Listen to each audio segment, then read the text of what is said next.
Hello, welcome to my YouTube channel. I'm Sam, I'm 21 and I'm from Birmingham in the UK.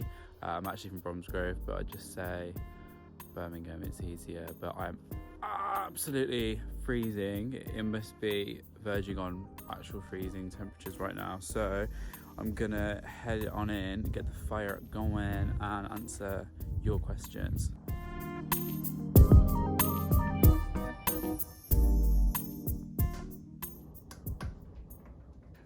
We've warmed it up in here, got the fire going, ready for a question and answer. I asked y'all on Instagram what you want to know about me, what would be good for this YouTube video. So I've got some really good questions. I don't have to actually ask myself any.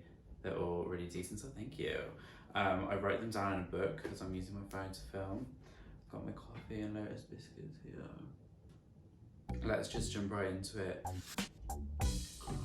First question, what would I rate myself out of 10 looks wise? So I'd give myself a good 8 or 9 out of 10. I think 10 you've got to be God's gift on earth, which I don't think I am, but strictly based on looks and appearance, yeah, 8 or 9, I think that's pretty good. I don't just wake up like this. Favourite garment I own?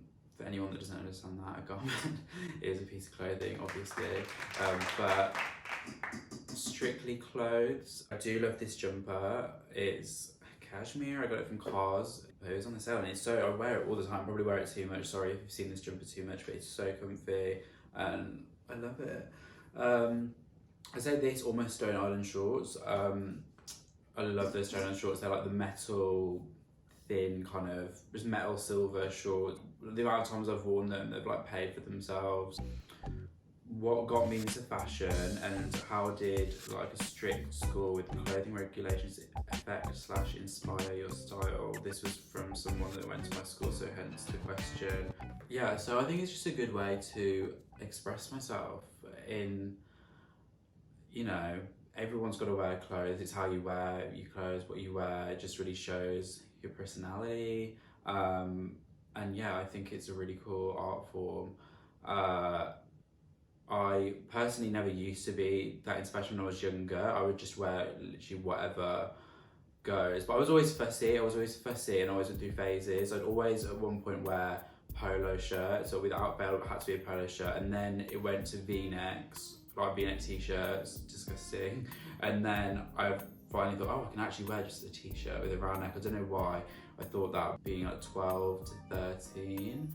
Maybe around that age is when I was paying a bit more attention to what everyone else was wearing. They were wearing like Hollister and Jack Wills. I think those were the ones at the time. I'd probably go in blindfolded into Hollister and grab anything if it had a logo on it. I loved it. I've always looked at what other people around me wearing, like my friends always semi like replicated what they wore, but increasingly I just wear what I feel good in. Like I would just try to choose what I thought was right to wear because what was cool, what everyone else was wearing. But then as the years went on, I was kind of like, okay, this stuff's kind of trash, like why am I wearing this? I just started wearing whatever I wanted to wear and not worry about what other people were wearing, because most people that would care are wearing the deadest clothes and have the deadest style, so why would I care about what their opinion is of my clothing? So yeah, I have pretty good taste in life, I would say. So I think that kind of shows in my style and fashion. So yeah, I think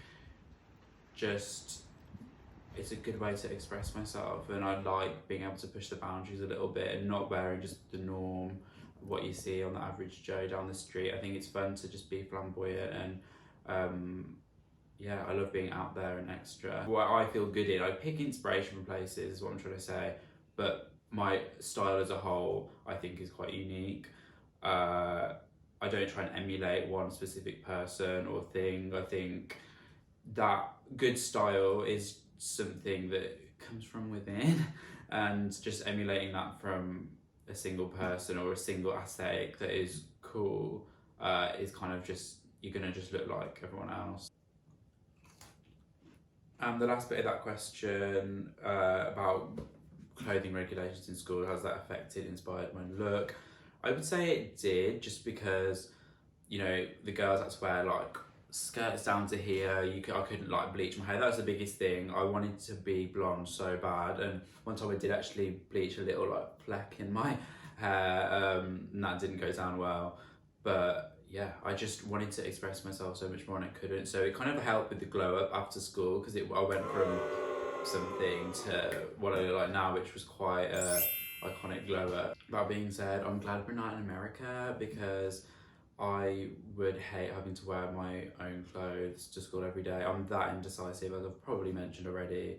And trying to pick what to wear every day would be a nightmare. And I just have to not care about what I look like, but I would. Yeah, next question, leading on from that, is main fashion inspiration. I'd have to say that used to be the Kardashians, or Kylie's, what like Scott was wearing, Kanye, I guess you could class him in there. It was just such a different world. They were just so extravagant and I just loved it. And I loved that kind of, they had a very monochrome style at the time.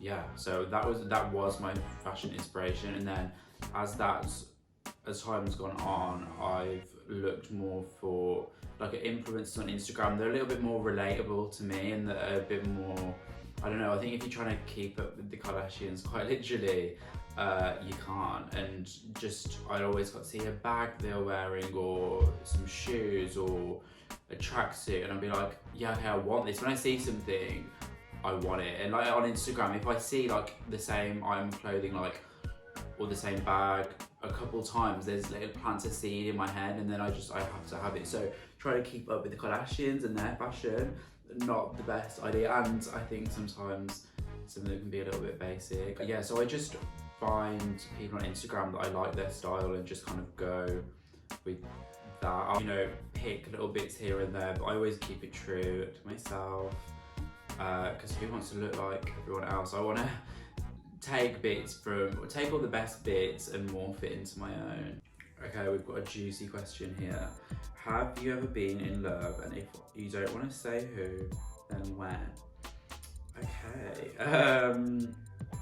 This question is a tricky one. I definitely have been, but as I have got older, I've realised how difficult it is to actually be in love. What my long term was back then, I didn't realise is not long term now. Like a year is not that long. It was for me. It's the longest relationship I've had. Yeah, I think just from maturing, I think it's so much harder for me to just fall into things now, and I just realised I don't need to. I think being in a relationship and being in love takes up so much brain power and time and energy, and if your life isn't all together without someone, I don't think you should really be with someone. I've also realised the difference between being in love and being in love with the situation. I don't know if anyone else has felt that, but sometimes you can really be into something and like what they represent and what they can provide. Am I in love with that, or am I actually in love with them? And I think as I've got older, I've realised actually some of these things I've had with people aren't necessarily in love with them. I love myself so much that I don't need anyone's love and validation. I don't yearn for it. So I just haven't really been on the look for it. Even though it's kind of put in front of me, I know I'm my biggest priority and I just don't have the capacity. I blab a lot. The question was, have I ever been in love? I definitely have been in love. Definitely have been in love once. I went out with someone for a year when I was like 15/16 and that was a lot of fun. That was like a really fun year. We got on so well. We were like so similar and we had like so much fun. She taught me a lot about myself and I always kind of joke that she was like my social beginning, like she kind of created my social status. She didn't, but there's so many people she introduced me to, people that I know to this day that I'm friends with today. So yeah, I only have had one other serious relationship, but that was about 4 months, which is not long in any capacity. And like I just started uni, just lots of exciting things were just changing and happening, and I don't know if I was just in love with the situation.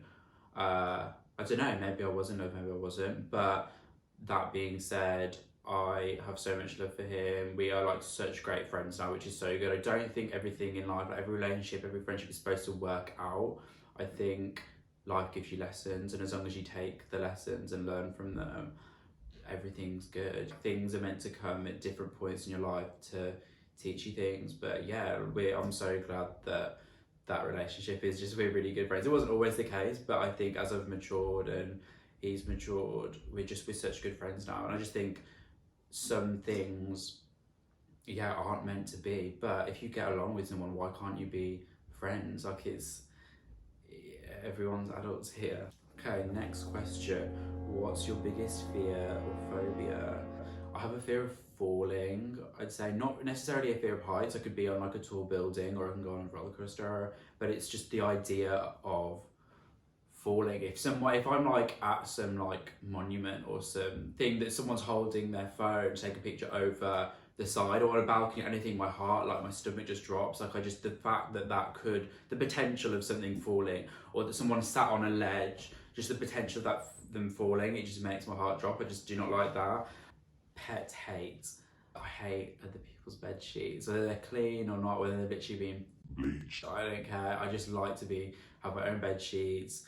I just don't want to be putting my face on someone else's bed sheets. It makes me feel icky. Another one for sure, when people can't use their twos correctly, as in like say, oh, I love to go to work, but I love TOO to go to work. I hate that. Like when I see people like comment that on Instagram where their caption is like, oh, this was too good, but with just TO, I really want to block them, or like message them and be like, what are you doing?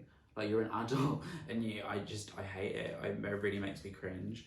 Regrets in your life. I used to have a very would've, should've, could've mentality, and I realised it just got me nowhere, and I just worked myself up about things that I couldn't do anything about, but I just think, oh, if I'd done that differently, if I'd done this, or said that in a different way. But yeah, it's good to maybe think about if you could have made improvements and only to better yourself, but there's no point in trying to cast your mind back and be in the past, because it isn't going to get you anywhere. You just think about the future. So I don't actually live with any regrets, I don't think, because I like my life moving and growing like at a fast rate. So I don't have time to sit and think about things I regret, because I wouldn't be the person I am today. Okay, next question. What do you work as? What do I work as? I don't work. I did work for a year. I did a placement year last year in Bristol. That was for my dad's company, so I did a placement with uni, but that's what I could really find. And that was so much fun. I loved being in Bristol. Didn't like working 9 to 5 so much, but I go to uni. I'm in my 4th year now, so that occupies a lot of my time. So when uni is done, yes, I will work. But for now, I just, help my dad out where I can, because it's the least I can do, really. And what do you see yourself doing in the future, and what are your career goals? Okay, so primarily I want to be a property developer. I want to start with like a rundown, undervalued property that you don't want to live in, and do that, sell it on, do that a couple of times. Once I've got a pot of money together, I want to start doing like rental properties, move on to bigger scale stuff that I can like kind of do some interior design work in, because when it's smaller and you're just really trying to make a profit, they ain't going to be bothered about interior design. You want to leave it as bland as possible for someone else to put their taste in. So I want to do things higher end later on that are going to be, someone's going to pay for that really luxurious interior that I can do up. And then like commercial stuff, so maybe like buy a hotel, like buy buildings that a business would occupy. I would love to be a model. It hasn't really got me anywhere yet, but I just, in my heart, I'm a model. I can picture myself I don't like using the term influencer, but I would want to just do something that I can create content, or like pose in front of a camera. Don't want to say, I love being in front of the camera. So yeah, maybe that can be a little side thing. Hopefully, I'm trying to work on that. Just work for myself. There's lots of different things I want to do. Just business things I want to start. I just think that's the only way I'm going to motivate myself, because I want to be able to get up in the morning and directly affect like myself. Like if I get up or don't get up, it's either going to positively impact me or negatively impact me, and that's the only thing that's going to get me up in the morning. So yeah, there's lots of things I want to do, but I want to work to my own time frame so I can take opportunities as they come and have the money to do something that I want to do when I want to do it. And I just want a passive income. But obviously I want the time to actively do things and do things that I want to do, because if I want to do something, it's not going to feel like work. Or doing property development, that is going to feel like a fun project to me. It's not going to feel like work. So that's what I want, really. Do I want kids? It's not the biggest concern for me. I don't like go to bed at night thinking, oh God, I need kids. But I just don't think you need kids for a fulfilling life. I think society pushes that concept that you've got to have kids for a fulfilling life, but I don't believe that. At some point, if I'm really well established and I've got the time and energy to put into it and I've got the money to like really give them an amazing life, then yes, I would possibly have a child. But when I've done everything that I want to do. That's so sad. Half the time the fire wasn't even burning. That is not vibes. So I've got help to fix the situation. Just had to get the fire back up and running. I didn't realise the majority of that time it wasn't burning. But it's all good now. Aspirations in life. My aspirations in life are to be happy, healthy, and to have fun and interesting people around me. Just to be enjoying myself and really doing the most, and just to be extra and extravagant at all times. I love being extra, and yeah, just to do the most. And I always want to be progressing. Don't want to be stagnant at the same point. I want to always be getting better. How do I dye and maintain my hair? Well, first I don't dye it, I bleach it and then tone it. But I just have done a lot of research. I used to get my hair done professionally, but I just didn't really fancy paying what I was paying, and I just thought my hair's that easy now that I just could just do it myself. So that's what I do. I just use professional products. I see a lot of people will just randomly go and do it, don't know what they're doing, and go and buy awful products like a box dye from the store, and what you expect is going to look like. Sometimes it looks good, but either some of them are just super strong bleach, like 40 volume, which you shouldn't really use, or some of them is just not enough bleach in there, so you're not covering your hair and it's not going to lift enough. But I will do a full tutorial on my hair, but I would just say use professional products, use YouTube and find really good products. I will do a tutorial when I next bleach my hair, which probably is due in about 2 weeks. Yeah, I will do a full tutorial on that and the products I use really soon, so look out for that one. Wow, that was a long 90 minutes. I have had to split this video up quite a few times, so next I've got a vlog coming up, and then I've got the rest of your questions in another Q&A, so stay tuned for that. Please like and subscribe, and I will see you guys in the next one.